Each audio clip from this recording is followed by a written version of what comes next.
So, making my preliminary forecast for this year's hurricane season. And it will not be as active as last year, but it will be closer to average. We did go above average last year due to a weakening La Nina, due to a neutral ENSO and weak La Nina. However, this year we're heading back into another El Nino. We're heading right from one El Nino into another with only a brief reprieve from the El Nino effect.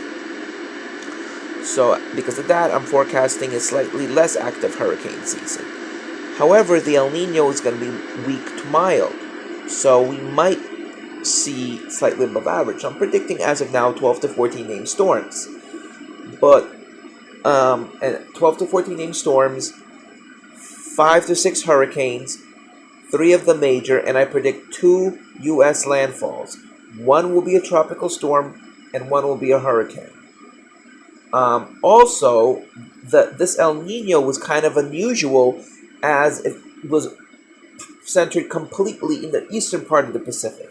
Most El Ninos are, but this one was unusually strong right off the coast of Peru. Usually the El Ninos are more towards the west, like maybe 600 miles west of Peru and Ecuador. But this El Nino was right along the coast, and it was record warmth. The temperatures were up to 5 degrees centigrade above normal, up to 15 to 20 degrees Fahrenheit above normal in the far eastern Pacific. Something that we've never seen in a very long, we haven't seen ever in that part of the Pacific. And that caused a terrible flooding over in Peru and Colombia and Ecuador. It was just horrible. Hundreds of deaths. The Colombia's seeing worst flooding they've seen since the 80s, and it's just getting worse right now, especially in the northwest part of the country. Also, there's something interesting going on in the Pacific beside El Nino, and this could actually create a lot of snow because we're heading into a weak El Nino. But also, the Western Pacific is getting cold, and the Eastern Pacific is getting, again, warmer. So what I'm talking about, we might have another positive PNA or another warm PDO this year. If we have another warm PDO developed by this fall, we could be heading into another very cold and snowy winter, especially coupled with a weak El Nino. So the Northeast could have another very bad winter this year. Unlike last year, the anomaly off the southeast coast of Alaska wasn't too noticeable, but it was very noticeable during the El Nino. But the El Nino kind of negated the warm waters off of Alaska. So you'd had a ridge over Alaska, but you didn't have a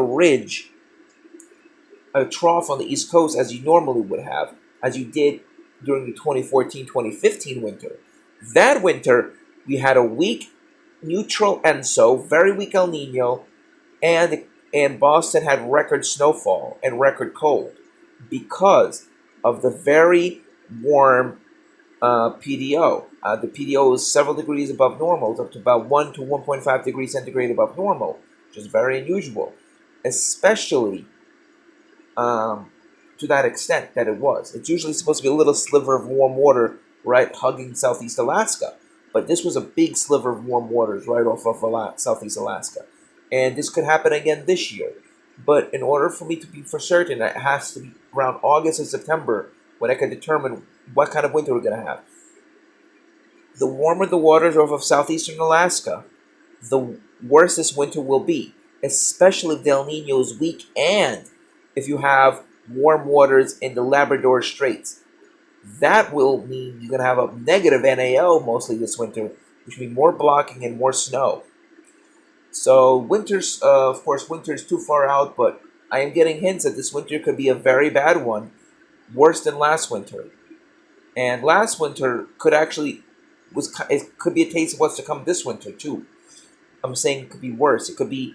There's a chance it could be like 2014, 2015, or 2013, 2014.